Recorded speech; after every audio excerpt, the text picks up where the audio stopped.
It's Writer's Wednesday, and it's Kara inside my messy, messy mind. Today we're going to continue to talk about my writing process and how I chose the things I did. Last week it was how I found an illustrator. And this week it's why did I choose to make my book, that book that I worked so hard on and that I was so in love with. Why did I choose to make it an app? I'm not computer knowledgeable, and I don't use computers, and I'm not even in love with computers. My kids don't get Facebook or iPhones until they're 18, so technology is not really my friend. So why did I make it an app? It was actually on my journey for my illustrator. I was waiting at Starbucks one day for one of my illustrators to show, and I was sitting there having the coffee, and right next to me were two women, and they were enjoying their coffee date, and one of them had like a 3-year-old, and obviously she wanted to enjoy her time with her girlfriend, and the 3-year-old, she just gave her her iPhone, and kid you not, that 3-year-old zipped right to her app. She clicked on it, and she maneuvered through it, and she watched her game play out.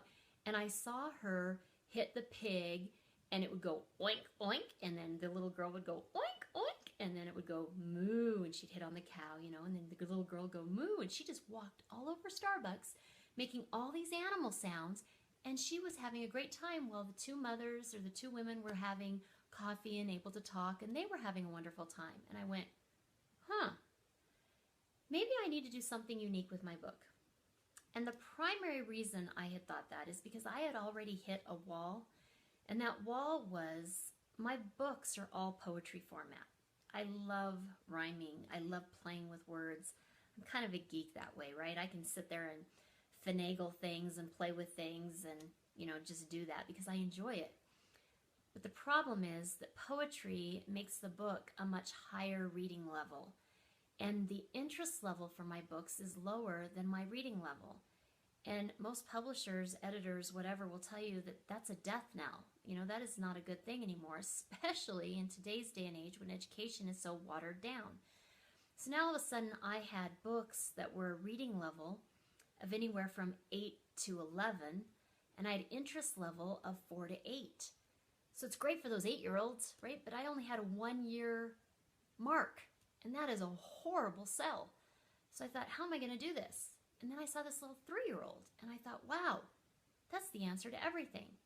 I need to make it an app where it will read to the child. She just clicks on it, or he just clicks on it, and it will read to them in this fun, poetic format that I have enjoyed creating, and now my book can be appreciated by the audience it was designed for. So be open-minded and be okay with changing a little bit, going outside of the box, because there's so much outside of the box now. And be willing to be open to what's put in front of you, because now I can't even tell you how excited I am to present this app. And I have had so many new opportunities. I'm working with App Dude at Wade and Kane Studios, and he is showing me all kinds of things that we are able to do. I have a game now that's educational because I was a school teacher, right? I mean, there's so many things. So be ready for that. So my quote for you for today is, "The greatness of art is not to find what is common, but what is unique," by Isaac Bashevis Snyder. So you have a great day, and thank you for joining me on Writer's Wednesday.